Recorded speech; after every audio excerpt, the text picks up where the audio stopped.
et notamment sous son angle développement durable, gestion des déchets, etc. Pour une manifestation qui au départ n'est pas si ancienne que ça, mais qui s'est développée très très rapidement. Donc avec des enjeux, quantité versus qualité, que nous aborderons en cours d'après-midi, parce que c'est vraiment un discours qu'on retrouve généralement à partir de quand perd-on en qualité dans une organisation quand on travaille sur du quantitatif. Alors, on va le retrouver, Denis, en cours d'après-midi, parce qu'il intervient sur une table ronde, et les problématiques vont se recroiser. Donc c'est pour ça qu'on est passé tout de suite à vous, ne vous inquiétez pas. Voilà, Sandrine, c'est à toi. Donc effectivement, je vais vous parler d'Écotrail de Paris, qui est un événement qui a été créé en 2007, qui a évolué en fait au cours des années, et sur lesquels effectivement on a essayé d'améliorer le positionnement éco-responsable. Donc l'événement en 2007 a rassemblé aux alentours de 1000 personnes pour atteindre 11 000 personnes cette année au mois de mars. Donc forcément, on est obligé aussi, en portant le nom Écotrail, de s'inscrire dans une démarche de développement durable. Et on fait face aux critiques, mais avec le grandissement de l'événement, on a été obligé de s'adapter et d'innover, d'où cette démarche d'amélioration continue dont parlait Denis. En portant le nom Écotrail, il faut aussi être à la hauteur du nom. Il faut... alors, pardon, parce qu'on m'a demandé d'être très critique et de ne pas parler des bonnes pratiques, mais des problématiques. Du coup, effectivement, nous, ce qu'on a décidé de faire, c'est de travailler sur 8 axes, d'appliquer une méthodologie bien particulière. Les 8 axes sur lesquels on travaille sont la nature et la biodiversité, puisque c'est un événement qui a lieu en Île-de-France, outdoor, sur 14 points de départ différents. Le deuxième axe, c'est l'eau, l'énergie. Le troisième axe, la santé, la solidarité. Le quatrième axe, la mobilité. Ensuite, on travaille sur tout ce qui est prévention, sensibilisation, l'alimentaire, bien sûr, les déchets et la culture. Donc, les difficultés qu'on rencontre. Je me focalise sur les difficultés parce que ça serait trop facile de vous parler des bonnes pratiques et de s'arrêter là. Au niveau des difficultés, sur un événement sportif, ce qui génère le plus de gaz à effet de serre, ce sont les transports. Donc, on a la chance d'être sur un territoire qui est la région Île-de-France, qui dispose d'énormément de transports en commun. Donc on a travaillé avec la SNCF pour ajouter des rames de RERC pour rejoindre les lignes de départ sur la base de loisirs de Saint-Quentin-en-Yvelines sur le château de Versailles. On travaille donc sur tout un plan de mobilité douce. Sauf que, effectivement, il y a beaucoup de coureurs qui se déplacent en avion, notamment pour le 80 km. Sur le 80 km, ce qu'on a fait, c'est qu'on a essayé effectivement Ce qu'on fait, en fait, c'est qu'on limite le nombre de participants sur chaque course. Donc, chaque course, pour nous... Alors, je suis partie dans tous les sens, ça va pas du tout. Parce que je vais vous présenter... Tu veux me faire un exercice difficile, Didier. C'est ça qui est intéressant, justement. Donc en fait, sur l'Écotrail, on propose plusieurs types de courses. Le trail, la marche nordique et les randonnées, pour effectivement limiter et proposer différentes activités sportives et rendre accessible l'événement à un maximum de personnes. Pourquoi on a multiplié le nombre d'épreuves et le type d'épreuves? C'est aussi pour avoir un impact sur la biodiversité et le territoire le moins important. Donc le 80 km connaît une forte explosion, mais pour limiter l'impact environnemental, on va forcément limiter, et ce qu'on fait, c'est on limite à 3000 personnes l'accès à la course. Et donc sur nos 4 trails, 4 marches nordiques et 8 randonnées, on limite à 3000, les inscriptions à 3000 personnes par course. Donc ça, c'est un premier point qui est vraiment important à souligner, c'est-à-dire qu'on est face à une organisation récente, ça c'est un point très important, et ensuite on donnera la parole à Marc Fanel pour l'organisation du Paris-Versailles, qui est une organisation beaucoup plus ancienne historiquement, qui a fait un choix dès son origine Elle s'est positionnée comme éco-trail avec le poids des responsabilités qui est associé. Donc la nécessité d'innover, ce que disait Denis tout à l'heure, donc se positionner en bout de chaîne de l'innovation en matière de développement durable, et une solution trouvée pour faire face à l'augmentation des pratiquants, donc le côté massification, quantité de participants, c'est de proposer différents circuits. Ce qui fait que les participants ne sont pas concentrés au même endroit, ils sont distribués dans l'espace et dans le temps, ce qui permet de minimiser l'impact global de la manifestation.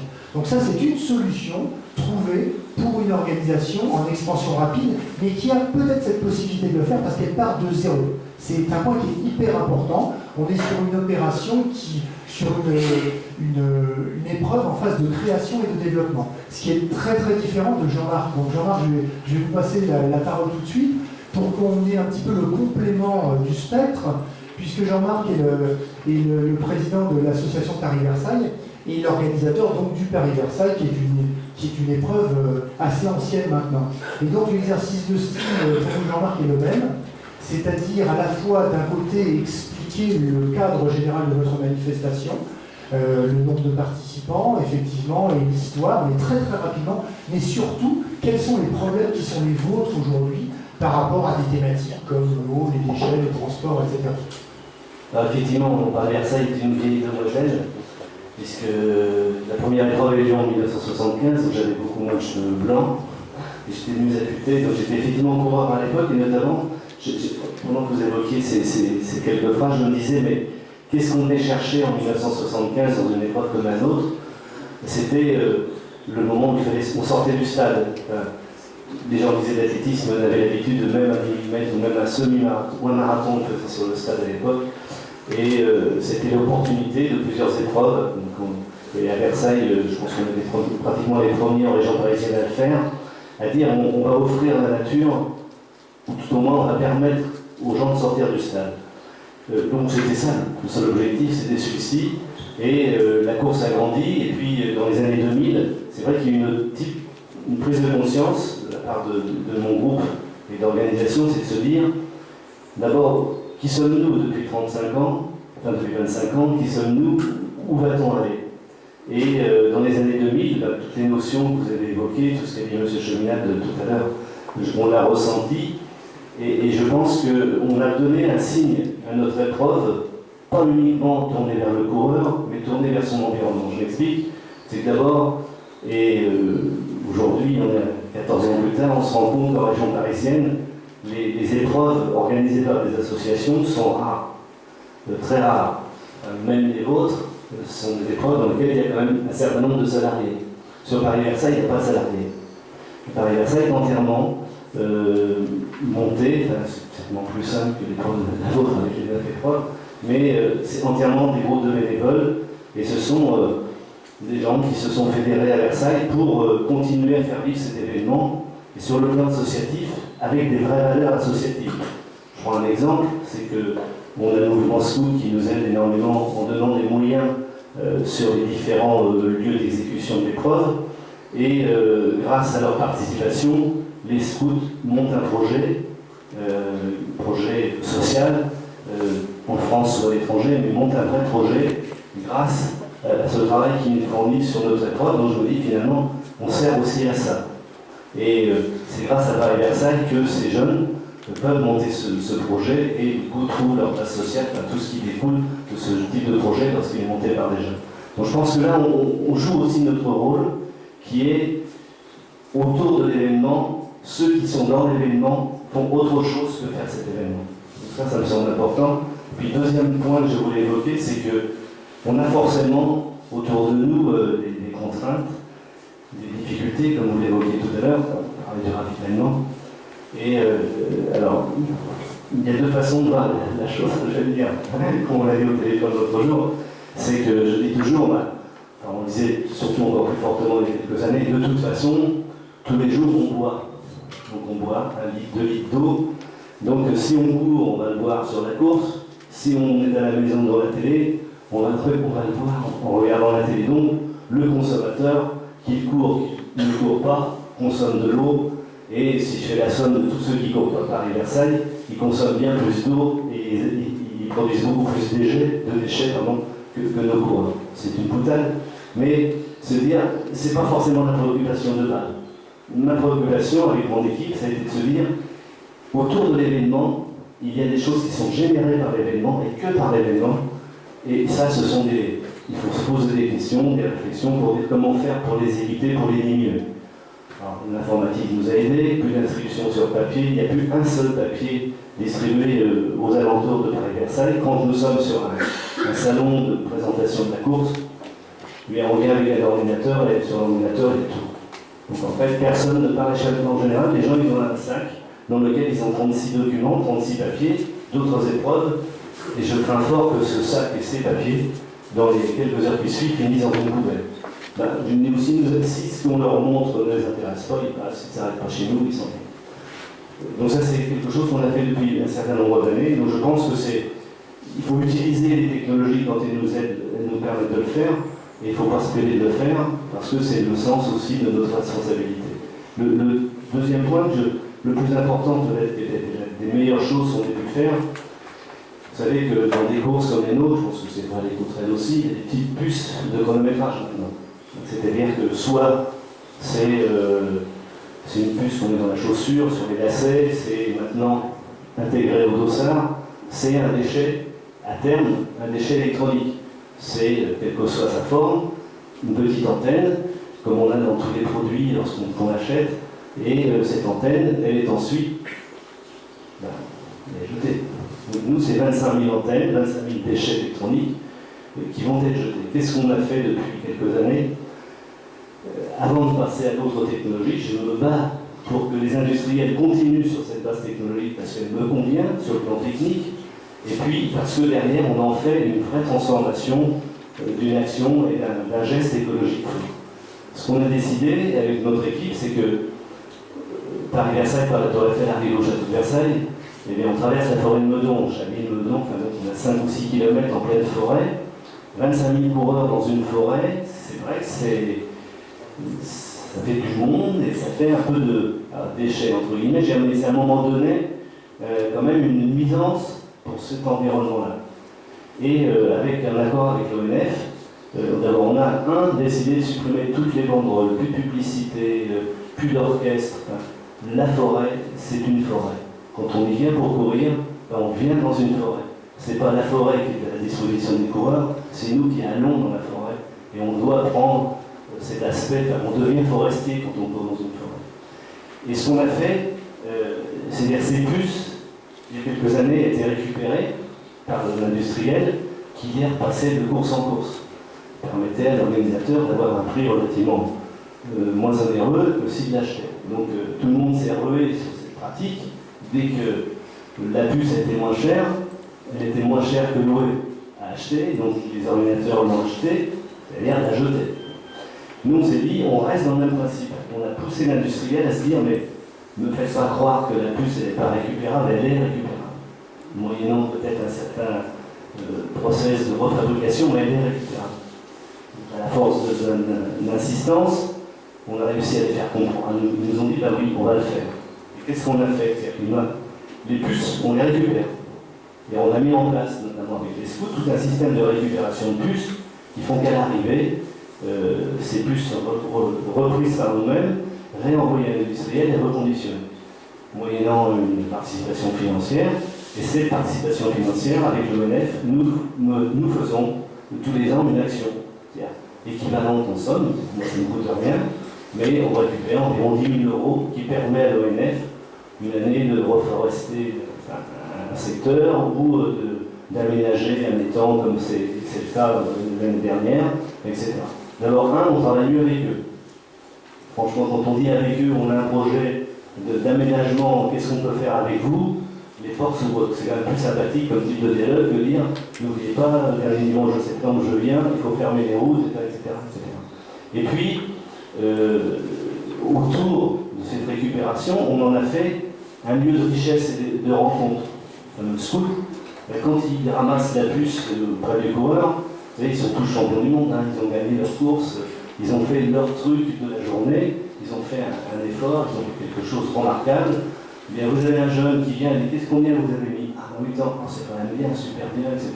Tout à l'heure, j'ai vu quelqu'un qui a fait 1 minute de moins, etc.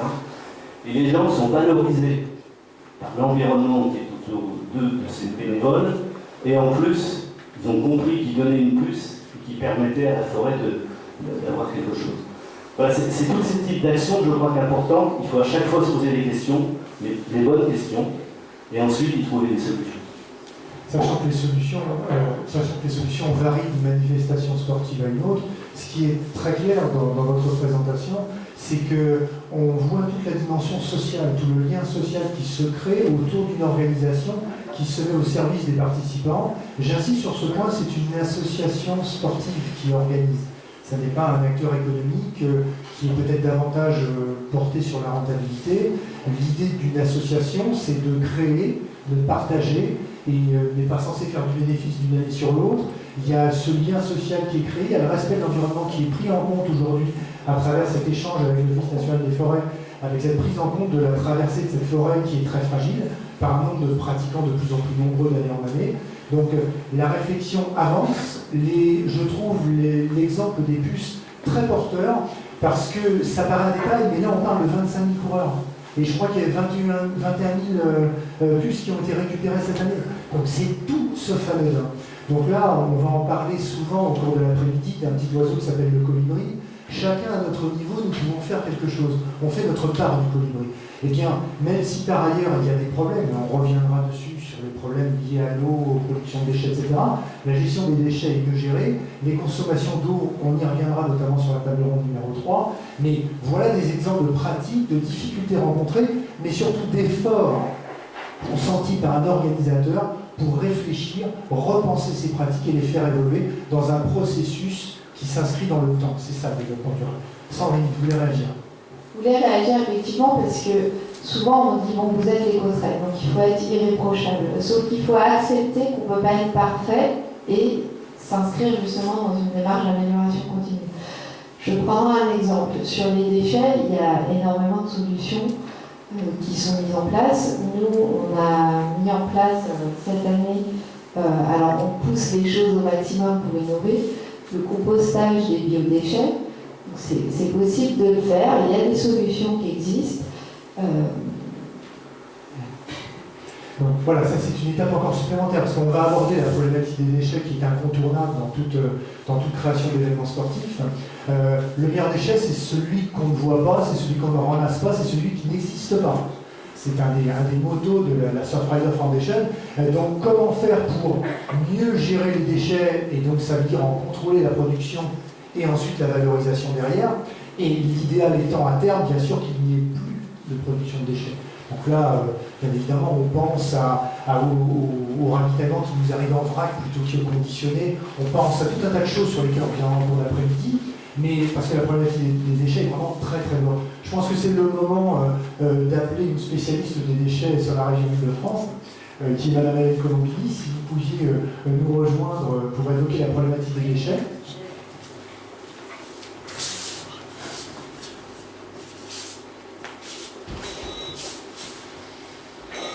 Donc Hélène est chargée de mission prévention et gestion des déchets à la direction de l'environnement du Conseil régional d'Île-de-France.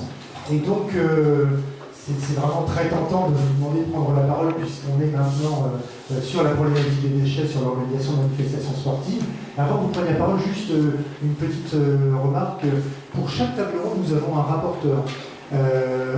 Le rapporteur de la première table ronde, c'est Frédéric Sander qui se trouve dans la salle et qui est à la direction des sports du Conseil régional d'Île-de-France. Et donc pour chaque table ronde, il y aura quelqu'un qui va être chargé de synthétiser les propos et qui fera un rappel en fin de séance, donc en fin de journée, de quelques minutes sur ce qui a été dit de manière très synthétique dans chacune des trois tables rondes. Merci Frédéric pour votre participation sur cette synthèse. Hélène, c'est à vous sur la problématique des champs d'Île-de-France. Bonjour. Donc effectivement, je suis chargée de mission prévention et gestion des déchets à la direction de l'environnement, donc à la région Île-de-France, dans les services prévention et gestion des déchets. Alors juste rapidement, le contexte déchets Île-de-France, c'est que fait la région sur cette thématique. Donc la région a la compétence qualification pour les déchets assimilés, les déchets ménagers assimilés et bientôt tous les déchets produits sur le territoire. C'est-à-dire que la région, avec l'ensemble des partenaires, des acteurs régionaux, doit élaborer des plans de prévention de gestion des déchets. Des plans, c'est-à-dire que ce sont des outils qui permettent de dire quel type de déchets sont produits, par qui, comment ils sont collectés, où ils sont traités, sur quel site de traitement, de fixer des objectifs de réduction de leur production, de recyclage, de valorisation, de compostage, d'élimination, etc. Donc ça, c'est une demande qui a été faite à l'Europe donc c'est une demande qui a été faite à la France par l'Europe. Donc l'Europe qui a demandé à tous ses États membres de planifier la gestion des déchets. Et donc en France, c'est des départements et des régions. Et en Ile-de-France, spécificité régionale, c'est la région qui a toute cette compétence. Alors rapidement, je vais faire bref, les déchets en Ile-de-France, c'est tous les ans 5,7 millions de tonnes de déchets ménagers assimilés qui seront collectés à traiter. C'est environ 6 millions de tonnes de déchets d'activité économique aussi à collecter, à traiter, donc non pris en charge par le service public, donc on est pas loin des 12 millions de tonnes. On rajoute 1 million de tonnes de déchets dangereux, produits principalement par les activités économiques, mais aussi par d'autres activités, ménage ou service public. Pas loin d'une trentaine de millions de tonnes dues aux déchets du bâtiment et des travaux publics, et 30 000 tonnes dues aux déchets d'activité de soins et désinfection. Voilà. Donc tous les ans, c'est des déchets à collecter, à traiter. Donc ce sont les déchets à collecter, à traiter qui coûtent à la société, mais ce sont aussi à la base des matières premières et de l'énergie qui ont été consommées, transportées, fabriquées, utilisées et puis jetées. Donc nous, au niveau des déchets, nous sommes en train, avec les autres régions, l'État et même au niveau de l'Europe, en train de réfléchir maintenant plutôt à la notion d'économie circulaire. C'est-à-dire qu'on ne parle plus de déchets, en fait, on parle de matières premières et de process qui en fait, sont de matières qui sont réutilisées et qui peuvent être réinjectées dans les activités. Voilà. Alors, la région, en plus de cette planification, a mis en place un plan d'action régional pour la réduction de la production de déchets, le PREDIF. J'ai amené quelques plaquettes de présentation. Voilà. Donc, c'est un plan d'action, 23 actions, et nous essayons depuis 2011 de mener et de soutenir les acteurs régionaux, de mener des actions avec les acteurs régionaux, de les soutenir pour mettre en œuvre la prévention des déchets. D'où d'ailleurs l'implication de la région, l'implication, le financement d'une partie de certaines actions qui sont menées en Ile-de-France, notamment l'IDO 78 avec le GIC ou l'éco-trail ou d'autres actions. Donc nous sommes financeurs, nous accompagnons aussi les porteurs de projets, parce que nous avons des objectifs de réduction de la production de déchets en Ile-de-France. Alors par contre, je sais que vous m'avez posé la question, on n'a pas les chiffres. Oui, voilà. Ça c'est intéressant. Dites-moi tout. Parce qu'en fait, quand il y a un événement sportif qui se réalise, que ce soit un événement d'envergure comme le Paris-Versailles ou un tournoi de foot dans une commune avec le club du coin et puis les clubs locaux, il y a deux solutions. Soit les déchets sont collectés par le service public, et là, ils sont assimilés aux déchets ménagers assimilés, donc ils sont à 5,7 millions de tonnes. Et nous, au niveau de la région, au niveau du macro, on n'a pas de chiffre qui nous donne une quantité de déchets produits par ces activités-là. Et soit les activités de grande ampleur, les événements sportifs de grande ampleur, font appel à des prestataires privés pour collecter les déchets. Et là, ce sont des déchets qui partent dans les déchets d'activité économique, dans les 6 autres millions. Ce que je veux dire, c'est que nous, on n'a pas de... On ne sait pas, on a un observatoire, l'ORDIC, l'Observatoire régional des déchets de France, qui met à jour les indicateurs chaque année, mais on ne peut pas aujourd'hui savoir combien de déchets produisent le spectacle vivant, les salons événements, les événements sportifs et culturels, les tournages de films, bon, ça, je cite des activités économiques qui sont très présentes en Ile-de-France, et dans le lot, je mets les événements sportifs, puisque quand même ça génère des activités économiques. On n'a pas de vision macro et parce que ce sont des chiffres qui sont très compliqués à récupérer à notre niveau, même au niveau d'un observatoire régional. Donc là, est-ce que ce serait aussi des chiffres à aller chercher ou est-ce que c'est plutôt à chaque événement de savoir qu'est-ce qu'il produit comme déchets, quelles mesures il prend en compte, comme l'ont fait les deux exemples qui ont été cités, quelles mesures il prend en compte, quelles mesures il prend pour pouvoir réduire la production de déchets. Donc la réutilisation des puces électroniques est un très bon exemple, parce que justement là c'est la notion d'économie circulaire, c'est-à-dire que c'est plus une matière, enfin un objet que l'on achète et que l'on jette, c'est un service en fait auquel on fait appel, et notamment les déchets d'activité électronique, donc les 3 œufs, sont des déchets qui sont très importants à recycler puisqu'ils consomment des terres littorales et que là, les limites sont presque atteintes au niveau de la consommation, au niveau quasiment planétaire.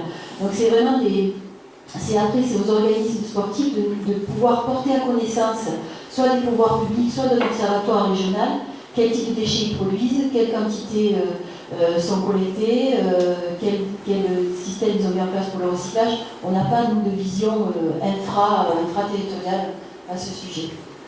Voilà, donc là il y a un certain nombre de points très importants qui ont été avancés. Effectivement, le premier point, c'est que l'organe spécialisé dans la gestion, la valorisation, la collecte, l'observation des déchets sur l'île de France ne possède pas de données sur les productions spécifiques au monde du sport. Donc ça interpelle. Ça interpelle vraiment parce que ça relève peut-être d'un niveau de réflexion ou d'absence de réflexion sur le réseautage, parce que le réseautage c'est quelque chose qu'il faut faire évoluer. Comment mettre en réseau, comment mettre en relation les spécialistes du sport et les spécialistes du déchet, les spécialistes du sport et les spécialistes des transports, les spécialistes du sport et les spécialistes de l'eau, pour que les informations soient échangées et pour faire évoluer les pratiques. Moi, il y a une question qui me brûle les lèvres concernant Paris-Versailles. Il y a quand le passage à l'eau du robinet qui permettrait d'éviter la production d'un grand nombre de déchets. Mais la question que je pose de manière très amicale, on peut la poser aux 10 000 courses sur route en France. Parce que sur les 10 000 courses sur route en France, il y en a 9 500 qui ont recours à l'eau minérale. Donc ça n'est pas que je sois contre l'industrie de l'eau minérale, c'est pas le problème.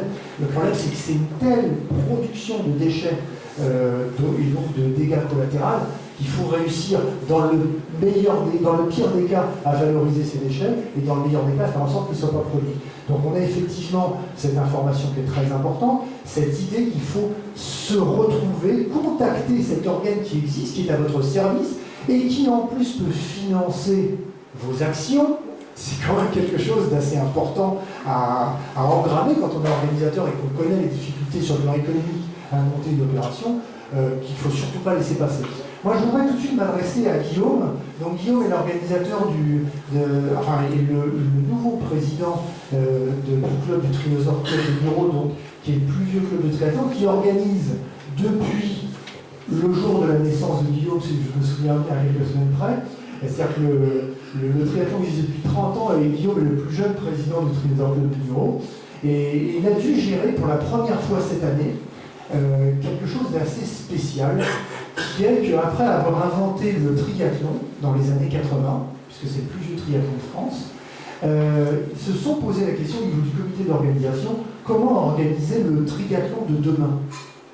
Et se posant cette question, la réponse a été immédiate, le triathlon doit être vert, mais pas au sens politique ou bisounours du terme. Concrètement, comment va-t-on prendre toutes les problématiques du développement durable pour les appliquer à une manifestation qui existe depuis 30 ans. Donc, c'était le premier essai cette année. Moi, je voudrais vraiment que tu partages avec l'assistance vos émotions, votre expérience, les difficultés rencontrées, et tu n'omettras pas de parler de la gestion des déchets sur la base des loisirs de Vernon. Bonjour à tous, je vais essayer de vous parler un petit peu d'un point de vue d'un nouvel organisateur, comment toutes ces problématiques ont été abordées par notre équipe d'organisation.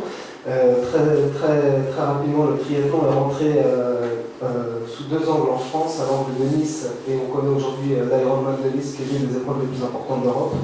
Et puis il est rentré dans le bassin des bureaux, puisque ce sont des ingénieurs EDF de la ville des bureaux qui ont inventé la Fédération française de triathlon, fédération olympique depuis 2000, et qui compte aujourd'hui près de 40 000 licenciés. Moi j'ai pris la présidence du club il y a 2 ans et très rapidement en fait l'organisation 84 qui était une très grosse organisation est devenue une organisation à venir, c'est-à-dire une organisation jeune, et j'avais envie en tant que jeune président de revenir sur route et de réorganiser un triathlon à la hauteur, c'est-à-dire un triathlon de dimension régionale. Donc très rapidement avec notre équipe d'organisation, en fait on a abordé cette thématique du développement durable par rapport à 2 constats qui nous paraissaient très importants.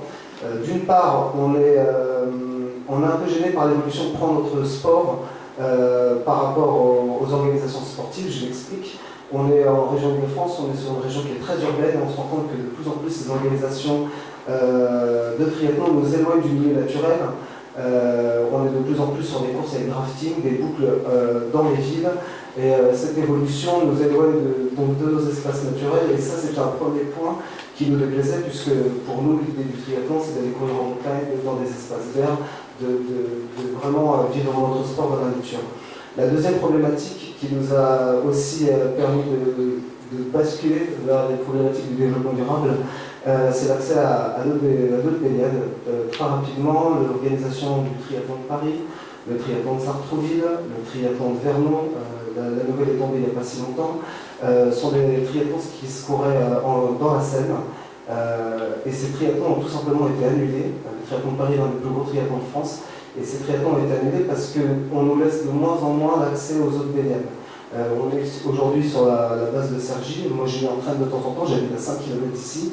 Mais nos triathlons, nous, on l'a organisé sur la base de loisirs de Verneuil. Alors, cette problématique du développement durable, avec notre organisation, on s'est dit comment on peut essayer, par rapport à une évolution du sport qui ne nous plaît pas vraiment, comment on peut essayer de réinventer notre sport autour de cette problématique. Alors on a essayé, à l'occasion de notre temps, en fait c'était un prétexte, on a essayé d'organiser différentes manifestations sportives et surtout une manifestation qu'on espère pérenniser évidemment dans le futur, mais une organisation qui pourrait être un peu le symbole de ce renouveau. Déjà en quelques mots, notre organisation, on a aussi organisé une éco-conférence que tu as animée, Didier, c'était le mardi 6 mai. On a organisé un triathlon par équipe, à peu près 400 participants, un triathlon jeune qui est la plus grosse épreuve jeune de France, qu'on appelle la demi-finale des championnats de France jeunes. Donc évidemment, je ne suis pas du niveau du triathlon de Marseille ou du Éco-Trail. On a modestement fait partir 1500 athlètes environ. Mais pour une première, c'est quand même pas mal. Et l'idée en fait de ce renouveau du triathlon, c'est qu'on a mis en place, je pense que c'est la première fois, il n'y a pas d'exemple en France, on a mis en place un éco-triathlon durable solidaire. Alors qu'est-ce que ça veut dire que ça? On a essayé d'organiser une épreuve un peu inédite, une épreuve un peu nouvelle, en proposant aux personnes qui viendraient déjà de participer sans certificat médical. On est dans le cadre d'une animathlon, pas de dossard, on est encore dans le cadre d'un animathlon. Et d'autre part, on a essayé de proposer des parcours qui sont originaux. Je m'explique. Vous avez la possibilité sur ce triathlon, cet éco-triathlon, de faire 3 parcours de natation et vous pouvez choisir ces parcours en live, c'est-à-dire pendant votre épreuve. Vous êtes un très bon nageur, vous allez choisir la grande boucle de natation, vous êtes un très mauvais nageur, vous allez faire la toute petite boucle, vous avez pratiquement toujours pied. L'idée aussi, c'était sur les parcours vélo d'aller chercher un peu les particularités de la base de loisirs de Verneuil-sur-Seine et donc de proposer des parcours qui soient à la fois nouveaux et qui puissent donner envie même à des personnes non pratiquantes de s'inscrire dans notre sport. Et puis pareil pour la course à pied, 3 parcours de course à pied. L'idée de cet éco-triathlon, c'est donc de choisir son parcours pendant qu'on fait triathlon. Deuxièmement, on a associé l'association des Mureaux, une association des Mureaux dans le cadre de ce triathlon, et la course est à 1 € et l'intégralité de l'argent est reversée à cette association dans le but d'acheter du matériel pédagogique pour les enfants. Donc voilà, on a essayé de mettre en place une épreuve nouvelle, on a fait partir très modestement 60 participants. Je pense que dans l'avenir, cette épreuve elle a un potentiel fou, parce que tous les retours qu'on a sont extrêmement positifs. Je ne vais pas vous parler que, évidemment, le ravitaillement était bio, on a utilisé des gobelets en plastique, les participants repartaient avec des paniers de légumes. On a essayé d'associer un peu pratiquement tous les acteurs locaux du développement durable, à savoir l'ONF, la déchetterie des Mureaux, un ensemble d'acteurs qui œuvrent autour du développement durable. Et en fait, ce qui est assez intéressant d'un point de vue d'un jeune organisateur que je suis, c'est que en fait, si je veux voir demain une administration, j'ai découvert ça, mais si je veux voir une administration, un acteur économique quelconque pour qu'il nous aide dans le cadre de notre organisation, on est sur un budget de 65 000 €, donc j'imagine que c'est pas grand-chose par rapport à vos budgets respectifs. Mais en fait, les gens ne souhaitent pas forcément s'associer à notre sport. Par contre, dès qu'on leur parle d'éco-triathlon, du fait de pouvoir faire ce triathlon en famille qui soit accessible à tous, qui soit ouvert à tous, qui mettent en valeur nos espaces verts naturels, on a immédiatement, on est plus attractif. Et ça, c'est assez intéressant en été. J'ai découvert cet aspect-là en organisant mon épreuve. Oui, je vais reprendre quelques-uns des exemples énoncés par Guillaume parce qu'ils sont hyper intéressants. Ça, c'est beaucoup. Hein. C'est ce que je demandé, donc. Le premier exemple, c'est le concept même de l'éco-triathlon, c'est-à-dire qu'on n'est plus dans un formatage compétitif, mais on est dans une organisation à géométrie variable. Et c'est le participant qui choisit ce qu'il va faire. C'est hyper important à comprendre la redéfinition. Donc il y a des parcours qui sont mis à disposition. Sur la ligne de départ, tous les triathlètes s'y trouvent, mais ils vont choisir où ils vont. C'est-à-dire que vous imaginez le plan d'eau par rapport face à vous, vous avez une boucle, vous avez un tracé devant vous, un tracé qui part à gauche, un tracé qui part à droite. Vous êtes un bon nageur, mais vous avez horreur de froide. Vous êtes inscrit et aujourd'hui ça caille, l'eau est à 12 degrés, on fait quoi? Je vais prendre le petit parcours, parce que alors que j'aurais pu, si j'avais dû m'inscrire officiellement, je me serais inscrit sur le long et j'aurais abandonné. Ou je n'aurais pas pris le départ. Eh bien, je fais le petit. Et puis en fait, finalement, c'est pas si dur que ça. Et je refais le deuxième fois la petite boucle, où je passe sur la moyenne boucle. Donc on choisit une espèce de contrat, une espèce d'éco-shopping sportif, on choisit sa boucle de natation. On sort de l'eau, je croyais que je n'allais pas sortir de l'eau parce que je suis un mauvais nageur, etc. Je suis vivant, c'est génial, c'est super, je suis content. J'avais prévu de faire la petite boucle, finalement je vais faire 2 petites boucles, je vais faire une grande boucle en vélo. Et pareil en course à pied. Donc cette notion est hyper importante parce qu'on laisse le choix de la pratique aux pratiquants jusqu'à la dernière seconde, y compris donc in situ pendant la compétition, qui n'en est pas une d'ailleurs. Le deuxième point qui est important, qu'il a bien souligné, c'est le fait que l'inscription est gratuite, ou plutôt elle est payante, mais c'est un euro symbolique qui est reversé intégralement à une œuvre caritative, à un projet social, un projet environnemental, etc. En l'occurrence, là, c'était l'Office du développement durable de la ville des Mureaux pour l'achat et la construction de produits de kits pédagogiques. Donc ça, là, on est en train d'écrire une histoire, on est en train de donner du sens à une manifestation sportive. On n'est plus dans « je m'inscris, je prends mon kit, je suis pas content parce que le t-shirt n'est pas à ma taille ou pas de la même couleur, je cours, je reste pas jusqu'à la remise de récompense parce que je suis pas avec 3 premiers, je rentre chez moi ». On est très très loin de cette c'est une vision extrême que j'ai présentée exprès par contraste, mais là on est dans une logique participative de co-conception d'une manifestation. Et l'avenir du sport, quelque part, c'est autour de ça. C'est une des possibilités de co-concevoir un événement tous ensemble. C'est-à-dire de décloisonner les rôles de chacun dans le sport pour se rassembler les uns les autres. Donc ça, moi j'ai été bluffé par toutes ces petites initiatives qui ont été mises en place. Je reviens sur les paniers de légumes bio, quoi. Il n'y avait plus de trophées, il n'y avait plus de médailles, mais il y avait des paniers de légumes bio. Il va falloir qu'on se pose des questions concernant les médailles. Tout ce qui est l'apparat habituel des organisations sportives, qui ont un coût, parfois très très pesant pour une organisation. On retrouve d'une année sur l'autre quasiment toujours les mêmes médailles, si on est affilié à la même fédération, etc. etc. Quand est-ce qu'on va rénover tout ça? C'est très possible. Il y a tout un tas de solutions, on verra ça sur la 3e table ronde. Mais la dernière chose, qui était la première que je t'avais demandé, Guillaume, je vois que tu nous parles de la gestion des déchets, qui a été la vôtre, et celle sur la base de loisirs de Vernier. Effectivement, quand on a commencé à organiser, vraiment à préparer notre organisation, on s'est très vite rendu compte que, alors j'ai parlé pour la base de loisirs de Verneuil-sur-Seine, puisque c'est notre pratique évidemment, puisqu'il nous faut un lac pour faire du triathlon, on s'est rendu compte qu'il n'y avait rien sur place. Il n'y a pratiquement pas de poubelles sur la base, et les peu de poubelles qu'il y a autour de l'accueil, ce n'est pas du tout évidemment des poubelles de tri sélectif. Donc en fait, on a souvent des poubelles qui débordent. On a souvent plein de déchets partout, au moins beaucoup de vent, on se retrouve avec un site qui est pas très propre du coup. Donc pour nous, l'un des enjeux les plus importants, c'était la gestion de ces déchets. Et là, on n'avait pas énormément de solutions, donc on a dû s'adresser à la ville des Mureaux, qui est notre ville d'accueil pour notre association. Et c'est la ville des Mureaux, donc ça veut dire que ça émane vraiment d'une volonté municipale. C'est vraiment la ville des Mureaux qui est venue installer sur le site une quantité assez importante de poubelles de tri sélectif, donc évidemment poubelles plastique, carton, toutes les poubelles classiques qu'on connaît. Et puis donc ça c'est la première phase de tri des déchets, puis évidemment on avait une gestion des déchets particulière sur nos parcours. On a acheté des gobelets en plastique, c'est-à-dire qu'on a fait un investissement. Pour une association c'est pas forcément évident, toutes ces dépenses, mais on a fait un investissement, on fonctionnait avec des gobelets en plastique, on avait tout simplement, on a tout récupéré, les gobelets sont stockés, ils sont prêts à être réutilisés l'année prochaine. On a mis en place des zones de propreté sur les parcours avec des endroits précis pour jeter les gobelets. Tu avais un exemple excellent dans ton bouquin qui est Un sport pour la planète. On parlait du basket.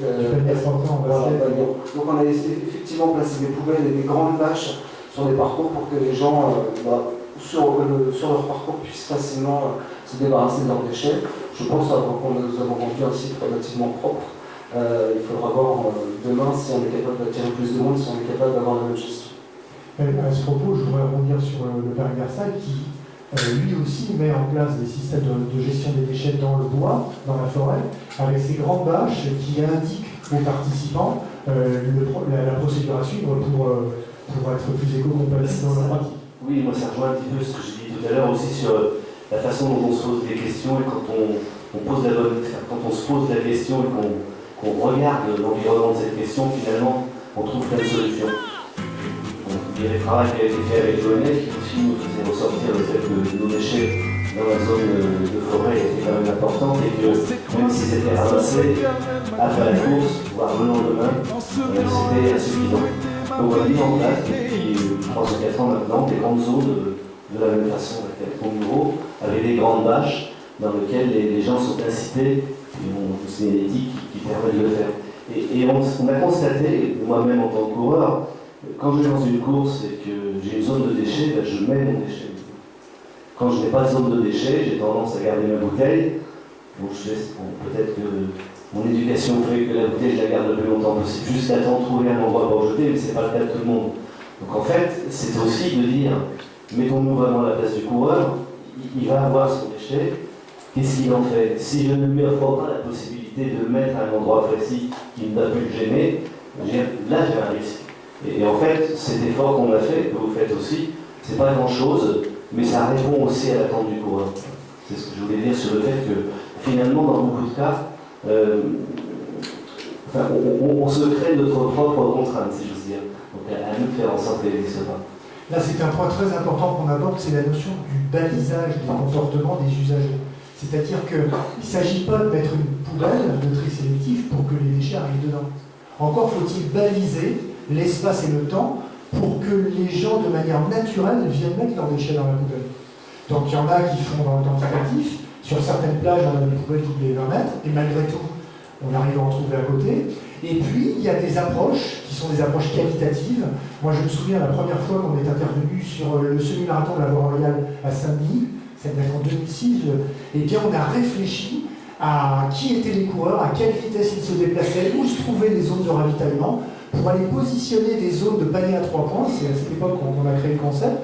Et en fait, suivant la vitesse des coureurs et leur positionnement en fait, dans le peloton, il y avait 4000 ou 4500 coureurs à l'époque, eh bien, ces zones pour jeter les déchets dans les zones de panier à 3 points se trouvaient entre 80 et 150 mètres après la zone de ravitaillement.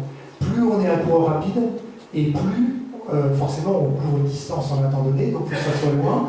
Et puis il y a des stratégies que les coureurs ont statistiquement. Si on est soi-même coureur, on connaît ces stratégies et on est capable de positionner des poubelles au bon endroit pour que les gens, naturellement, viennent jeter leurs déchets dedans. Alors, il y a le représentant, l'organisateur des courses nature du Stade français qui est dans la salle, avec qui on a mis en place cette problématique du panier à 3 points.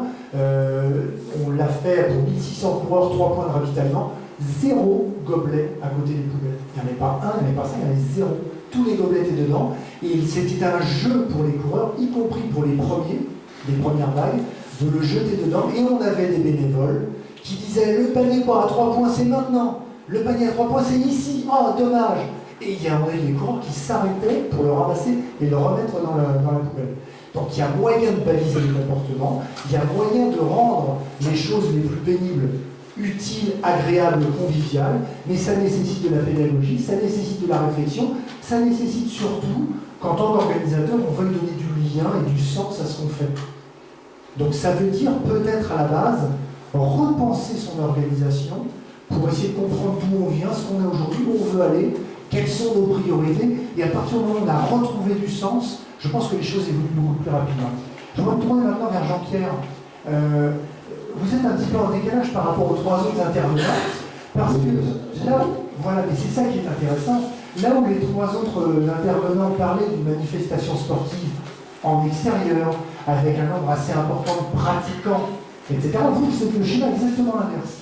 C'est-à-dire que vous êtes organisateur d'un tournoi international, qui rassemble un nombre très limité de participants, en l'occurrence des femmes, une cinquantaine de femmes du meilleur niveau mondial, à partir de la 90e. C'est un circuit qui prépare au circuit supérieur de la WTA. C'est des jeunes joueuses qui rentrent sur le circuit pour s'aguerrir et des anciennes qui ont peut-être dû à l'arrêt maternité, bien sûr.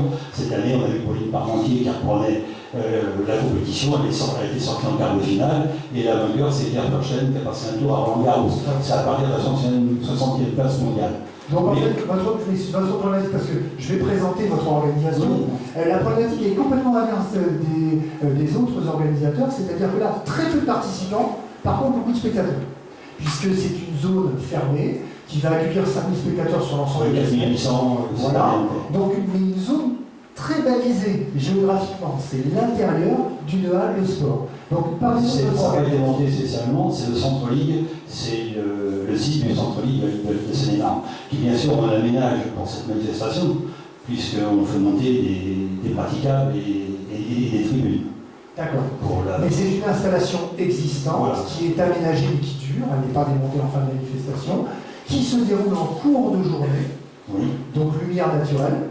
On a tout un tas de manifestations sportives en salle qui nécessitent des productions et des consommations d'énergie considérables. Et éventuellement chauffé cette année, on a eu la chance. Le temps est plus long parce que la manifestation, ce tournoi, nous l'avons pris, c'est la fin du circuit américain et c'est le début du circuit européen. C'est le seul tournoi ITF en Europe à cette date. Aux aléas du temps, l'année dernière, il faisait un peu plus froid que cette année. Cette année, voilà, le chauffage, il n'a pas été mis, et très souvent, c'est vrai que ça consomme, il faut le calculer. Comme on se dit au téléphone, il faudra que l'année prochaine, si pendant cet intervalle de compétition, on consomme un peu plus que l'activité normale. Par contre, ce que je tiens à préciser, c'est que cet événement sportif n'est pas uniquement sur le haut niveau. C'est-à-dire qu'on s'en sert pour faire passer les missions de la fédération. C'est-à-dire que chaque journée, du dimanche au samedi, c'est des journées thématiques. Par exemple, le dimanche, c'est la journée du tennis féminin, du sport féminin, avec les représentants d'État. Cette année, ils étaient en réserve, donc ça sera pour l'année prochaine si le tournoi se refait. Le lundi, c'est le tennis en entreprise, avec des possibilités de proposition d'emploi, avoir des chefs d'entreprise qui viennent et qui peuvent débattre comment accéder à l'emploi pour des jeunes et des moins jeunes. Le mardi, il y a un droit sur le conseil général parce que, je ne fais pas de publicité, mais le titre même du tournoi GDF Suède, pas besoin, et Seine-et-Marne, c'est pour le Conseil général. Le Conseil général est notre deuxième partenaire principal. Grâce à lui, l'entrée est gratuite. Il a souhaité que l'entrée soit gratuite. Donc le mardi, c'est la journée des écoles de sport, de l'UNSS et de l'UCEP. Et le mercredi, c'est la journée des enfants des écoles de tennis fédérales. Les enfants sont encadrés. Il y a des ateliers de prévention sur les incivilités dans le sport, sur la lutte contre le dopage, sur le respect de l'environnement. Ils sont encadrés par des enseignants professionnels, aidés par des jeunes qui sont en contrat de formation, des DIGEPS, des AMT chez nous, c'est des assistants moteurs de tennis. Le jeudi, c'est la journée des partenaires. Il faut bien qu'ils puissent, sans eux, on ne pourra rien faire. C'est la partie économique, mais c'est pas l'objet pour l'instant du sujet. Le vendredi, c'est le colloque des enseignants et la journée du tennis handicap. Cette année, on a fait un accès, il existe pour le fauteuil, le tennis en fauteuil, mais ça veut dire qu'on a un accueil personnalisé toute la semaine. Alors l'année dernière, on ne l'avait fait que le vendredi. Ils pouvaient accéder, mais il n'y avait pas une prise en charge particulière. Et pour remercier les bénévoles, le samedi, c'est la journée des présidents. À 180 clubs, ça à peu près une centaine de présidents qui viennent le matin écouter la bonne parole fédérale, et l'après-midi peuvent assister à la finale. Dernier point, si vous le permettez, ça ne pourrait se faire, cette manifestation, sans la participation de 100 bénévoles. Que ce soit des officiels de l'arbitrage, des juges de ligne ou autres, ils viennent à titre bénévole. Et la compétition est gérée par une femme, qui est une juge arbitre à Bajor, une française. C'est le plus haut niveau de juge arbitrage dans le monde du tennis. Voilà. Merci pour ces premiers éléments d'information sur votre manifestation. Donc vous voyez ici, on est dans un cas de figure très différent. On a peu de pratiquants, d'usagers, mais beaucoup plus de spectateurs. une stratégie délibérée d'organiser l'événement de telle manière qu'il soit support de création de liens au niveau social. Donc on le voit à travers ces journées thématiques hyper importantes. Un choix délibéré du Conseil général de vouloir la gratuité sur la manifestation qui joue à la fois sur la dimension sociale et la dimension économique de l'événement. Donc c'est hyper important parce qu'on peut se poser la question de savoir vers où va le sport aujourd'hui quand on voit le coût des événements sportifs et culturels. C'est de plus en plus cher pour avoir accès à une manifestation sportive d'un certain niveau, que ce soit en tant que spectateur qu'en tant que pratiquant d'ailleurs.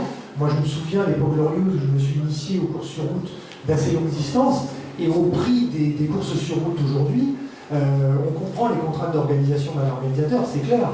Mais il n'empêche que l'élément économique est un élément qui pèse très lourd, notamment quand on est pratiquant et qu'on veut courir plusieurs fois dans l'année. Donc élément social, élément économique, éléments environnementaux, on a parlé de la lumière toujours. Comment gérez-vous l'eau? Eau minérale ou eau du robinet? Alors, nous avons, j'allais dire piqué, ou emprunté au petit avion. Il s'est trouvé un soir dans une réunion au conseil régional. Il y avait à côté de moi le petit avion, ils avaient parlé des gourdes pour remplacer la bouteille. Et nous avons, après avoir bien agi avec la WTA, nous avons mis à titre non obligatoire sur les terrains des bonbonnes et distribué aux joueuses des gourdes. Après un jour ou deux, petit peu de réticence, eh bien, elles y ont adhéré presque majoritairement. Et cette année, sans problème, et ça s'est fait tout simplement. Elles ont le droit d'emmener leur petite bouteille jaune ouverte qui leur permettent de garder le moral, mais dans l'ensemble, elles vont recharger leur gourde à la bonbonne qui est sur le cours pendant la durée des épreuves. Et après, on leur offre, ou celles qui ne le prennent pas, qui ne la prennent pas, eh bien, on le distribue aux bénévoles, on les donne aux bénévoles qui ont participé à l'organisation du tournoi. Donc ce sont des gourdes qui sont customisées, enfin qui aux couleurs de votre événement? Même pas, non. D'accord. Tout simple. D'accord, très Tout bien. simple, Guillaume l'a dit ou l'a suggéré tout à l'heure, l'utilisation, quand il disait des gobelets plastiques, vous voulez dire les éco-cups, c'est-à-dire ces gobelets réutilisables quasiment à l'infini et non pas à usage unique, parce que une des grosses problématiques liées aux déchets aujourd'hui, c'est comment faire en sorte qu'ils n'existent pas. Donc à une époque où le sport était très artisanal, on travaillait avec de la vraie vaisselle, et puis on est passé, parce que les quantités devenaient astronomiques et difficiles à gérer, notamment au niveau du lavage, on est passé à ces gobelets dont on vient d'entendre un exemplaire tomber sur le sol, donc des gobelets qui sont à usage unique, de la même manière qu'à une époque dans les supermarchés, on avait des sacs plastiques, et aujourd'hui on a de moins en moins de sacs plastiques dans les supermarchés. Et bien aujourd'hui la tendance est de revenir à la vaisselle lavable, ou de passer à des gobelets qui sont soit biodégradables, oxydégradables, ou à réutilisation à l'infini, d'autant plus acceptés par les participants qui sont customisés, c'est-à-dire qu'il y a un joli dessin dessus. Pour les Trinosaures, c'était le festival des 30 ans des bureaux, qui peuvent être ou non consignés, c'est-à-dire que ça peut faire partie d'un tarif d'inscription ou à l'achat de votre première boisson, si vous êtes à la buvette, vous payez 1 euro de plus, qui vous est restitué si vous rendez le gobelet, autrement vous le gardez pour vous, c'est un souvenir de la manifestation, etc. Donc là, on a un certain nombre d'exemples hyper intéressants, et je vais revenir sur votre exemple. Ce sont des athlètes de haut niveau, donc des filles qui sont entre la 90e mondiale et au-delà, donc des filles qui n'ont pas forcément l'habitude de contraintes comme monsieur et madame tout le monde, et qui ont, après 1 ou 2 jours d'interrogation, eh bien, ont pris le pli d'aller remplir la gourde qu'on avait mis à leur disposition. Donc le balisage des comportements et des pratiques des usagers, c'est possible. Au niveau de monsieur et madame tout le monde, comme au niveau des sportifs de haut niveau, si tant est qu'on mette les formes et qu'on comprenne à la fois la psychologie, la sociologie, la technique. Nous avons, si vous permettez, un petit peu triché, c'est-à-dire qu'au départ, on avait un truc quand même sur la réaction des joueuses. Alors, comme dans le comité de tournoi, c'est des anciennes joueuses qui ont été 50e mondiale, Stéphanie Cohen-Alro, qui était en somme la porte-parole de l'organisation vis-à-vis des joueuses. C'est elle qui, à la réunion des joueuses, leur a présenté le projet, leur a expliqué d'une manière que ce n'était pas du tout obligatoire, que c'était dans un sens d'une démarche de plan durable, et ça, je pense, permis plus facilement ce geste d'acceptation. Si je peux me permettre, je vais arrêter là. Notre défi est encore plus grand parce que, mis à part Roland-Garros, l'année prochaine, en région Île-de-France, compte tenu que l'Open de Coubertin est localisé à Toulouse, nous serons le seul tournoi international, si nous le refaisons, ça dépend aussi des partenaires et de la situation économique, si nous sommes le seul tournoi d'Île-de-France, ITF, à cette date. Voilà.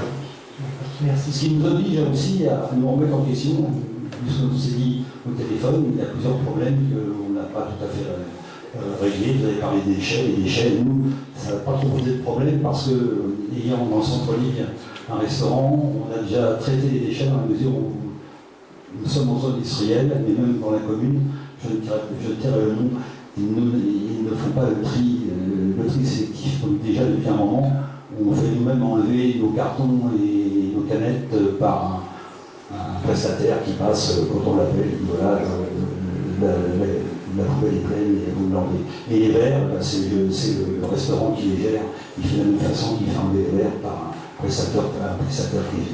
D'accord. Il est temps maintenant pour vous de prendre la parole. Merci. Vous restez bien sûr avec nous tous les 5, pardon. Il est temps maintenant d'intervenir. Si vous avez des commentaires, des questions, pour rebondir sur les différentes présentations, allez-y. Pour l'enregistrement, merci de vous présenter, s'il vous plaît. Bonjour.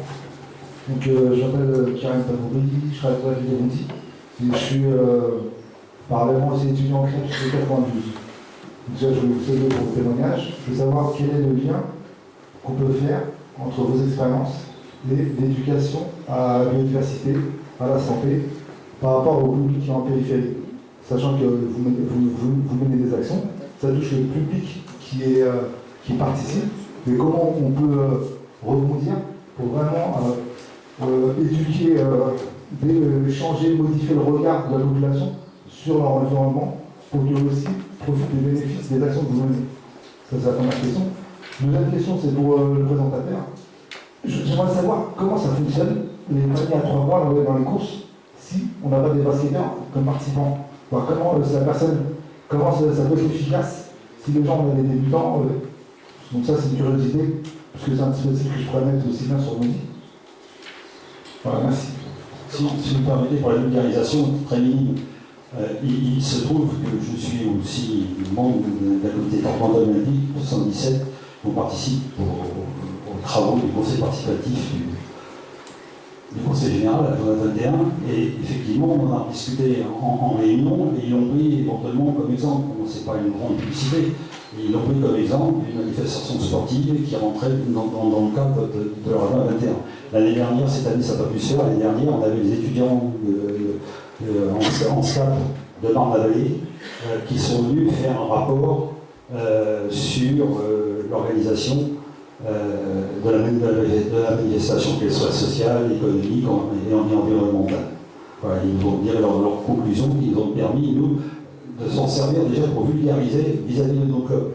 C'est peu, mais enfin on est 25 000 licenciés, on a redescendu dans les clubs par mail, en majorité au président, voilà ce qui s'est passé, comment ça s'est passé, voilà ce qu'on recherchait dans les clubs, et on a déjà, nous, enseignement, on n'est pas les meilleurs, c'est pas ça le dire, mais déjà depuis 2008, on recycle les balles dans l'opération balle jaune de la fédération, et on a initié un des premiers tapis sportifs qu'on a fait toujours avec l'aide du conseil général, à un centre d'handicapés et de rééducation au Jard à Voisin. Et puis un deuxième 2 ou 3 ans plus tard. Voilà, donc déjà c'est des actions qui rentrent, puisque ces balles du tournoi, elles vont alimenter la fabrication de ce tapis.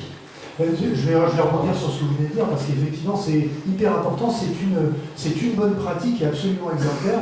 C'est donc l'initiative de la Fédération française de tennis quand elle a créé son opération balle jaune. L'opération balle jaune, c'est tout simple, il y a 13 millions de balles qui sont consommées en France chaque année. On en fait quoi de ces balles quand elles sont en bout de vie? Eh bien, il faut essayer de les valoriser. Donc il y a eu un partenariat qui s'est développé entre les ligues qui étaient volontaires, les ligues de tennis volontaires, pour aller collecter ces balles et aller les ramener à un endroit donné. On a eu des problèmes de transport qui a fallu résoudre au fur et à mesure du temps. Ces balles ont été traitées, valorisées par un prestataire qui les a transformées, et notamment en tapis de sol. Donc vous voyez l'aspect environnemental, on traite des déchets, et l'aspect social. Aujourd'hui, l'ensemble des ligues et des comités de la Fédération française de tennis sont rassemblés autour de cette opération balle jaune. L'aspect social aussi, c'est que ces tapis de sol, ils servent notamment dans des hôpitaux, dans des zones sensibles où les gens n'ont pas accès soit à l'éducation physique, soit à des soins de qualité pour reprendre possession de leur corps et de l'intégrité de leur moyens physiques. Et la dimension économique, c'est que, je crois que vous l'avez très bien dit là tout à l'heure, on n'a pas assez insisté dessus, le déchet, avant d'être un déchet, c'est une matière première, quoi. C'est-à-dire qu'il y a un énorme potentiel, il y a un énorme marché, et il faut tous qu'on l'alimente. C'est-à-dire que les déchets, il faut qu'on essaie de les valoriser. Que ce soit du déchet de compostage qu'on va réutiliser dans les terres, ou que ce soit des matériaux, que ce soit des téléphones, que ce soit des balles de tennis, que ce soit des dossards, etc. Donc la problématique, par exemple, de la Fédération française de voile, c'est comment faire évoluer la composition des bateaux pour qu'ils ne soient plus à base de matériaux composites, mais qu'ils redeviennent à base de matériaux simples qu'on puisse valoriser en fin de vie. Qu'on puisse valoriser 95 à 100% d'un bateau, alors qu'avec les matériaux composites, c'est extrêmement compliqué. Voilà. On verra en aparté tout à l'heure, mais globalement, c'est simple. Vous avez les grandes poubelles vertes et jaunes qui s'ouvrent et qui se ferment, mais moi, je vois très souvent les organisateurs, ils mettent à disposition des poubelles sur les organisations, mais elles sont fermées. Donc, ça ne va pas fonctionner, quoi. Si c'est fermé, un athlète, vous n'avez pas lui demandé d'ouvrir la poubelle et de mettre son déchet dedans. Et quand je parle des athlètes, je parle aussi des spectateurs. Donc il faut baliser leur comportement et leur déplacement. Donc pour reprendre cet exemple-là, il faut positionner les poubelles sur la trajectoire du sportif. Il ne faut pas qu'il ait à sortir de sa trajectoire pour le faire, parce que même celui qui a en 4h30 ou 5h de marathon, il veut quand même tailler au plus court. Donc il faut être cohérent par rapport à la logique de l'athlète. Ensuite, la poubelle, elle n'est pas ouverte ou fermée, elle est ouverte aux 2 tiers, avec un bâton derrière ou avec n'importe quelle structure qui permet de la maintenir comme ça. Ce qui fait que l'athlète, lorsqu'il court et qu'il jette son gobelet, le gobelet rebondit contre le couvercle et tombe à l'intérieur de la poubelle. Donc en fait, ça devient ludique. S'il y a des bénévoles à côté qui disent panier à 3 points, fantastique, alors on peut le faire un certain nombre de fois quand il y a beaucoup de participants, mais c'est hyper efficace. Et à la fin des journées, les gens en parlent entre eux, ils disent c'est génial ce qu'on a vu aujourd'hui. Moi je me souviens des premiers commentaires quand on a mis ça en place, les gens nous ont dit c'est la première fois que j'avais l'impression de servir à quelque chose. Je me suis posé la question de mes déchets au cours d'une course sur route. Jamais ils s'étaient posé la question parce qu'il y a des organisateurs pour nettoyer. Vous comprenez? Comment voulez-vous leur faire prendre conscience et les responsabiliser? Donc ça, c'est les étapes incontournables pour faire évoluer les pratiques. Un autre commentaire ou une autre question? D'accord. Allez-y. Bonjour, pour certains d'entre vous, vous me connaissez. Donc, je suis Dominique Terra, je suis course à pied, VTTiste. Je travaille aussi à l'UFOLEP, au Conseil Général, je fais des traces VTT. Et je suis venue vous distribuer, j'étais invitée par M. Pereira, on s'est au téléphone. Je suis venue vous distribuer des petites choses. Donc, c'est ce que je trouve quand je vais faire des randos cyclo, quand je vais faire du VTT, quand je vais faire des trails. Je suis organisatrice moi-même. J'organise des courses aussi pour l'UFOLEP. Je veux parler du balisage indélébile qu'on trouve maintenant sur les arbres dans la forêt. Il y en a près de chez moi, j'habite à Auvers, un joli petit village. Des grosses flèches au sol, le triathlon d'Anguin qui a eu lieu il y a quelques jours, je suis allée courir à Saint-Prix, à Aubonne hier, il y en a partout. Il y a un article qui est paru aujourd'hui dans le Parisien qui a bien voulu m'accorder une interview et faire paraître un petit mot. Je veux donner de conseils à personne, ni mettre en cause quoi que ce soit, c'est juste aujourd'hui, réfléchissez. Autour de chez moi à Auvers, il y a de la peinture partout sur les arbres, il y en a partout par terre. Voilà, réfléchissons là-dessus, je ne suis pas meilleure que les autres. Pour certains, vous savez que j'organise à l'Israël, il y a 2000 personnes en forêt de Carmel. J'ai aussi, moi aussi, des difficultés d'organisation, de balisage. Les promeneurs enlèvent la rue balise. Il y a même des forestiers qui grattent les poings sur les arbres, même si on met de la craie. Réfléchissons par rapport à ça. Merci de votre contribution. Merci de m'avoir invité. Vous êtes ce qu'on appelle une lanceuse d'alerte. La pratique sportive, vous le savez, je crois que le chiffre a déjà été avancé aujourd'hui. Il y a 2 500 000 manifestations sportives organisées en France chaque année. Donc il y a 2 500 000 possibilités de faire bien ou mal les choses. Le balisage des circuits, c'est quelque chose d'essentiel.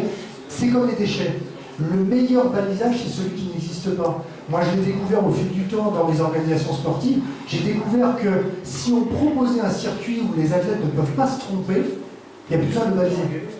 Donc, ça n'est pas possible partout, mais ça, c'est déjà la première chose qu'on doit chercher à faire. Simplifier à tel point les circuits que le balisage est moins nécessaire.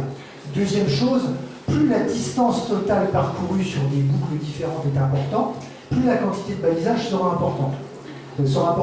Donc si vous travaillez sur des boucles courtes, qui peuvent être en pleine nature, avec des approches différentes, etc., plus vous multipliez le nombre de petites boucles, et plus vous avez de chances qu'il y ait moins de balisage. Ensuite, la troisième chose, c'est de quel balisage parle-t-on? Il existe tout type de balisage aujourd'hui, tout type de balisage, y compris des balisages biodégradables, y compris des balisages faits à partir de matériaux issus de forêts gérés durablement, etc., etc. Donc à nouveau, on est dans la logique de mise en contact des acteurs du réseau, et ça y contribue aujourd'hui, que ce soit au niveau de la gestion, de la valorisation des déchets, que ce soit au niveau des organisateurs que nous sommes. Moi, je vais vous donner l'exemple du WWF avec lesquels on organise le Pandathlon chaque année. Eh bien, parce qu'on ne voulait pas avoir d'empreintes, de laisser d'empreintes autres que celles de nos pas derrière nous, en fait, on a utilisé les balisages existants, c'est-à-dire les GR, les PR, tout ce qui existait déjà, et on a donné des fiches de lecture, entre guillemets, aux participants qui devaient suivre ces traces-là. Et notre balisage était fait de petits losanges en bois issus de forêts gérées durablement, avec le logo Pandathlon, donc le petit panda qui était en encre végétale, et on avait un débaliseur derrière le passage des participants, ce qui fait qu'on pouvait utiliser ce balisage. Donc il n'y a pas 1 cm² de balise, qu'elle soit biodégradable ou pas biodégradable. On peut se poser la question du fléchage à la chaux, etc. Donc c'est des modes de réflexion et des évolutions dans notre activité d'organisateur sur lesquels on doit se pencher. Je m'excuse parce que pour l'enregistrement. Pardon. Ce qu'il faut savoir, c'est que toutes les photos que vous avez sous les yeux, elles ont été prises il y a moins de 2 semaines, que ce ne sont pas des organisations sauvages, c'est des cours sur lesquels j'étais. Il y a eu une alerte qui a été donnée le 16 mai par M. Lafond de la DDCS, après que je l'ai contacté, en demandant à toutes les organisations, à toutes les fédés en tout cas, de contacter les clubs et de les alerter par rapport à ça. Ça a été fait. Et aujourd'hui, il faut savoir que les fédés, elles n'ont aucun pouvoir par rapport à ça. Que faire? Convoquer les clubs qui répondent même pas aux mails ni même aux coups de téléphone. Convoquer les clubs ou les virer de la fédé, ça c'est impossible. Donc que faire? Même les fédés, elles n'ont aucun pouvoir. Les pouvoirs publics, voilà, quoi, il y a la PREF, il y a l'ONF. À terme, qu'est-ce qui risque de nous arriver à nous organisateurs? C'est qu'on va payer des redevances en forêt. Je suis allée courir il n'y a pas très longtemps à Saint-Germain-en-Laye. Il y a la même chose, il y a des flèches hautes de 2 mètres en peinture indélébile sur les arbres, à Carnel, à Montmorency. Enfin, les gens qui courent comme moi dans le coin le savent. La Fédé, elle ne peut rien faire. Et je m'interroge sur justement qu'est-ce qui pourrait être mis en œuvre. Même quand on contacte les clubs, ce que j'ai fait pour leur demander d'aller débaliser ce qu'ils ont fait, ils n'y vont pas. Alors, on va aborder cette thématique de toute façon très clairement au cours de la 3e table ronde, puisque la 3e table ronde, c'est comment inventer aujourd'hui les pratiques, le sport vert de demain. Donc ça va faire partie des thématiques qu'on va aborder. Mais ce qui est clair, d'après ce que vous venez d'avancer, c'est qu'il y a un certain nombre d'organisateurs qui n'en ont même pas conscience.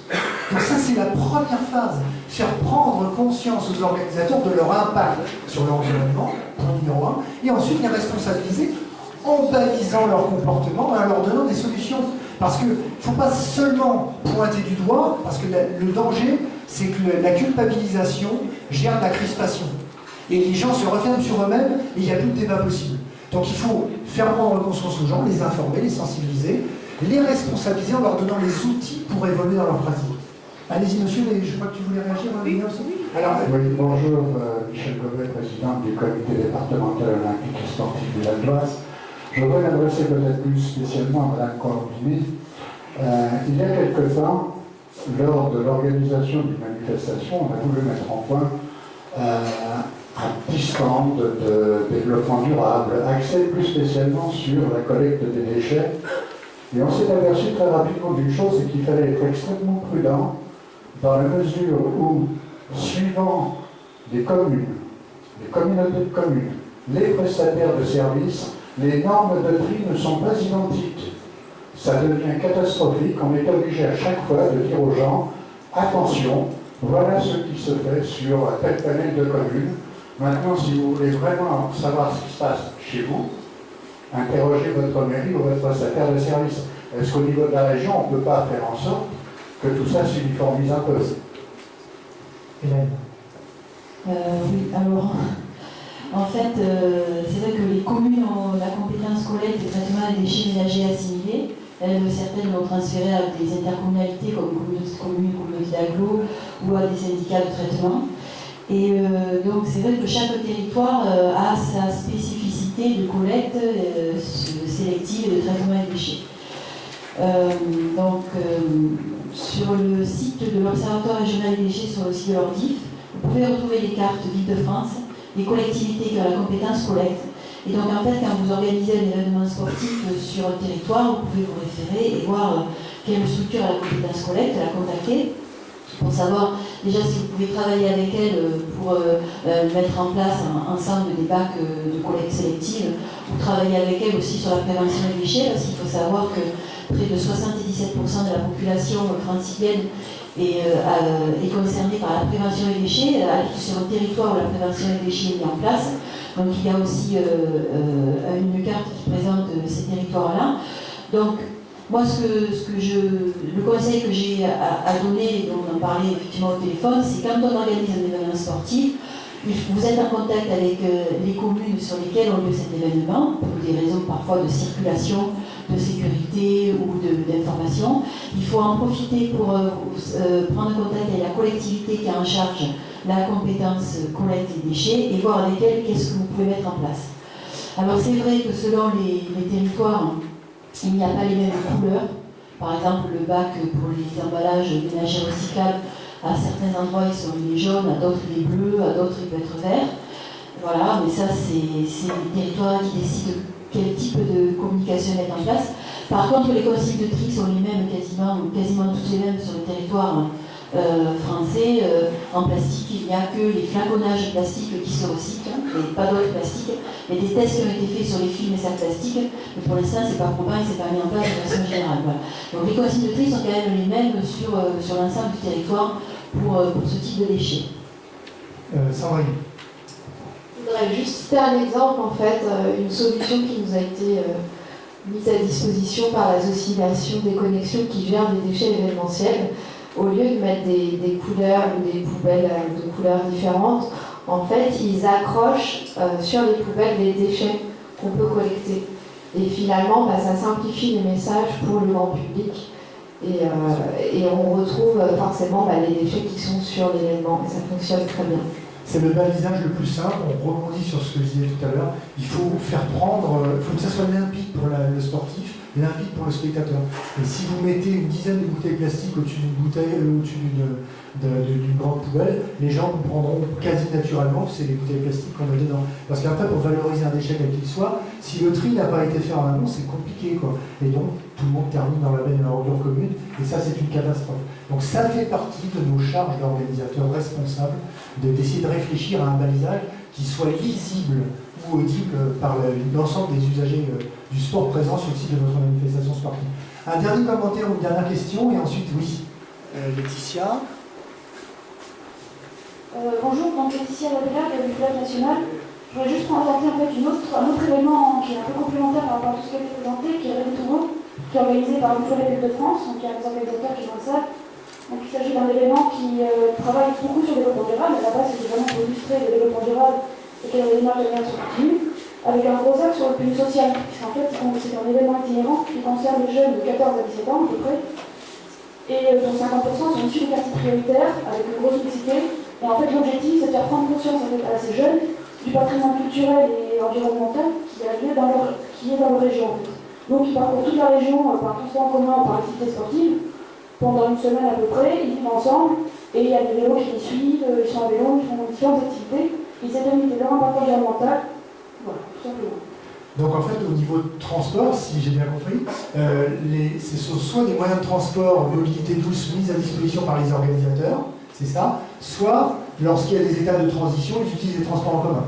Ils essaient de faire ça au maximum en fait. En fonction des possibilités, là ils ont parfois des difficultés par rapport au partenariat avec les responsables de transport en commun, des choses comme ça, mais au maximum c'est de positionner en fait les temps, les rassemblements dans les lieux à côté des transports en commun.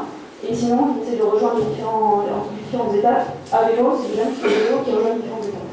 Donc en fait, là on touche un point hyper important de l'organisation de manifestations sportives, qui est où implanter mon organisation pour qu'elle soit cohérente par rapport aux logiques d'accès. Et non plus seulement des logiques d'accès autoroutier, mais surtout, au jour d'aujourd'hui, le réseau ferroviaire, le réseau des voies douces, etc. pour qu'un maximum de participants et de spectateurs puissent avoir accès d'une manière non impactante au cycle de déroulement de la manifestation. Si vous permettez, j'ai rebondi sur le transport, parce que je pense qu'on déclinerait après. On a la chance d'avoir à la mise à disposition des véhicules électriques. On a essayé de prendre l'hôtel des choses le plus possible, et les navettes se font avec des véhicules électriques. Comme ça, une marque automobile a pu mettre ses OE en pratique. Et on se sert du site du Conseil général que l'on a mis sur le site de la manifestation, puisqu'ils ont un site de covoiturage. La Seine-et-Marne étant un département très vaste, avec des liaisons qui ne sont pas faciles, parce qu'elles sont du nord au sud, mais la transversalité est parfois difficile. Paris, Molin, ok, mais pour aller de Mont à Château-Landon, c'est plus compliqué. Donc on se sert de ce site de covoiturage. Merci. Merci. Je vais être obligé d'être terrible. Vous n'êtes pas d'accord? Alors, vous avez bien raison. Ça, moi j'aime les organisateurs militants. C'est très bien. Je suis fier de vous, monsieur. Allez-y. C'est comme ça qu'il faut faire. Merci.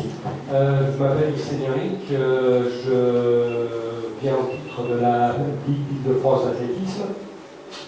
Je suis membre de la Commission nationale des courses en stade au niveau de la fédération et je suis statisticien. Alors je voudrais reclasser le petit chiffre que vous avez dit tout à l'heure. Il n'y a pas 10 000 organisations en France, il y en a 6 000. Et il n'y a pas la grosse majorité des épreuves organisées en Île-de-France sont organisées par des clubs. Il y a 500 compétitions d'athlétisme, de course sur route organisées en Île-de-France, c'est organisé par les clubs. Il y a 450 au moins organisées par des clubs. Ce n'est pas des sociétés qui gèrent. Alors, moi, ma question n'est pas là. Nous avons un gros problème en Île-de-France depuis quelques années, c'est pour l'organisation des épreuves de cross-country.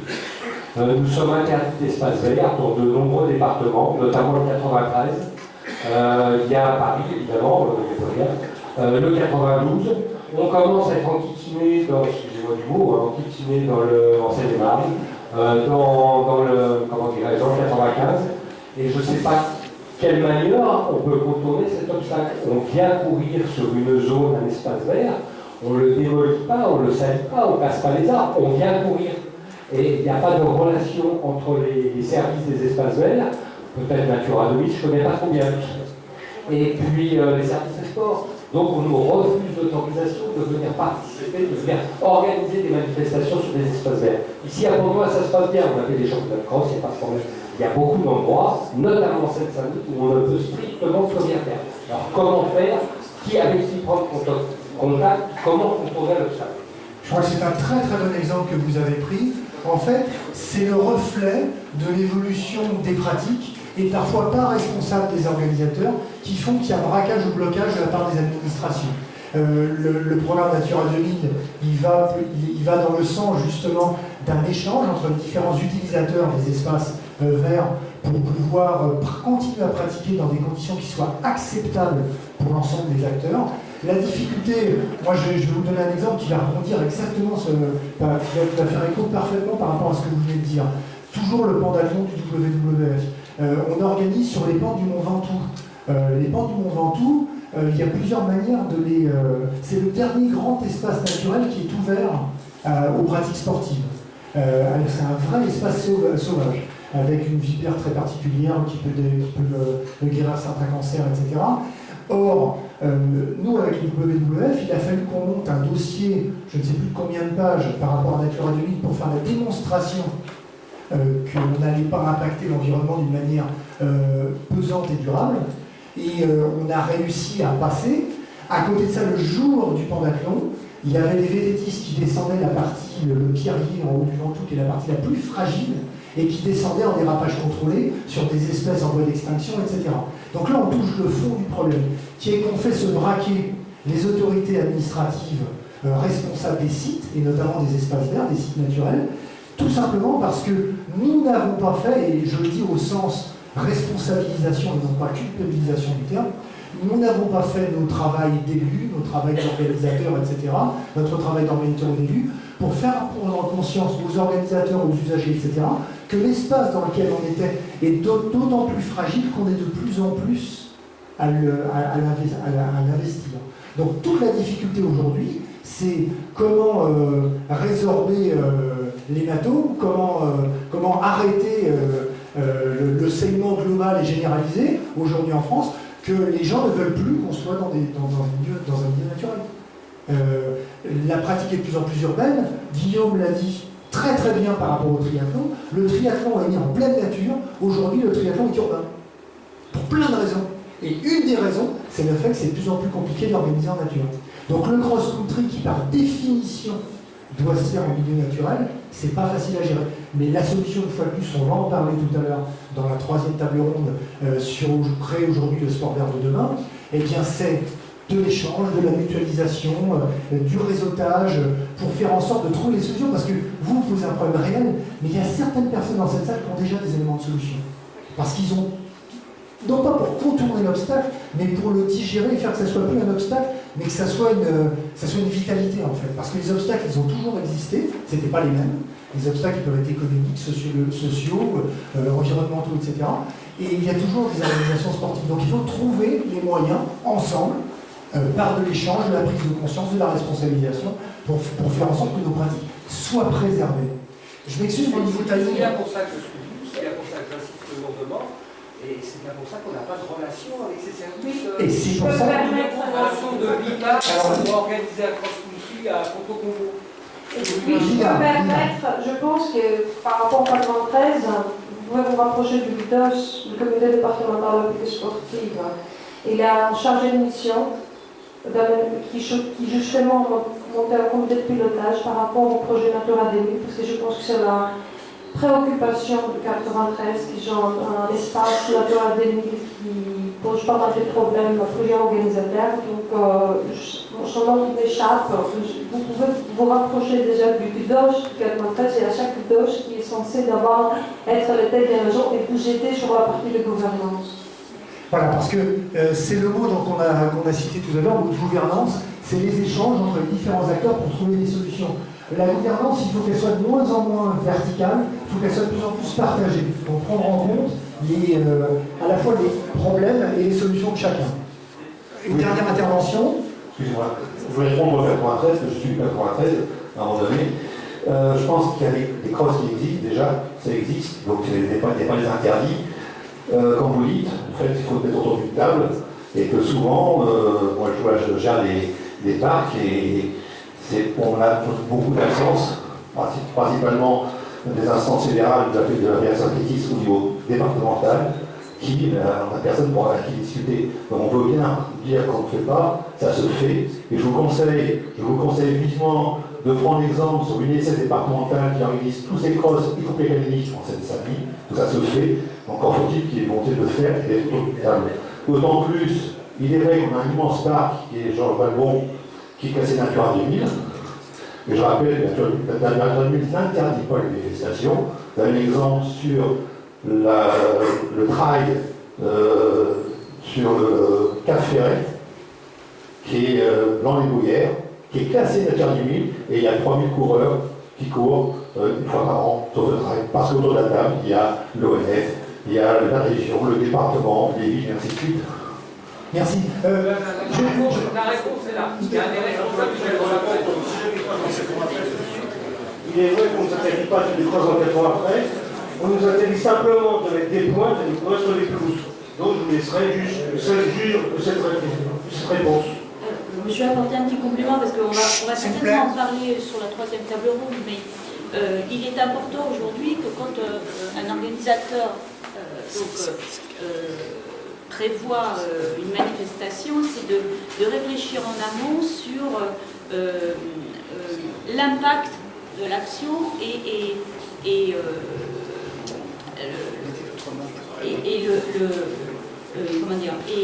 les influences que vont avoir effectivement la pratique sur un milieu. Donc là, vous avez parlé d'espèces protégées, donc de site Natura 2000 qui est bien spécifique, mais ça pourrait être une réserve naturelle ou autre chose comme ça. Et il y a ce dispositif d'État n'interdit pas, il demande donc aux porteurs de projets d'être responsables, d'avoir une démarche d'analyse et en même temps d'étudier si, des fois, il ne pourrait pas modifier, par exemple, son parcours ou placer son action un petit peu plus loin, ou bien, au pire, c'est d'émettre des mesures compensatoires.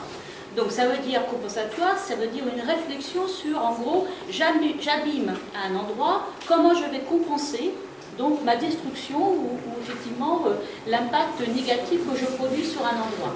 Donc il y a toute une démarche effectivement avec, qui est faite avec des partenaires, donc autour de tables, enfin, de dossiers, c'est souvent des dossiers aussi, et à partir de là, il n'y a pas forcément quelque chose de négatif. Mais par contre, si le porteur de projet, lui, veut faire absolument sa manifestation, lui c'est que ça, il n'y a que ça il n'y a que sa pratique qui compte et en gros il ne fait pas partager une réflexion de gouvernance et d'éco-responsabilité à l'ensemble aussi des pratiquants sportifs, parce qu'il n'est pas tout seul à organiser.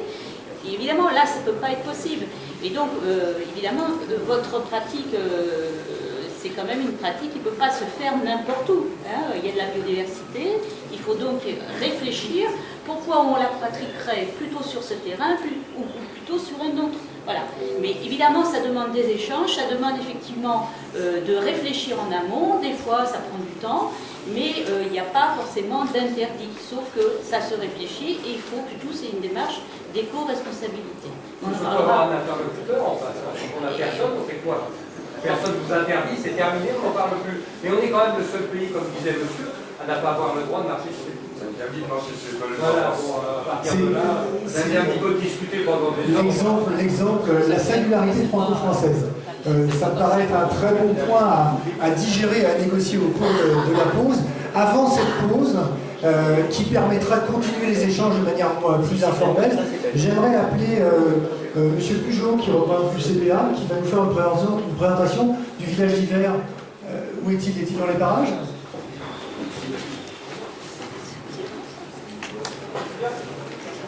Voilà, il arrive. C'est très bien ce qui se passe, c'est très bien. Parce que j'ai participé à des centaines de réunions où les gens sont plus ou moins amorphes dans tous les secteurs d'activité, hein, pas forcément sportifs.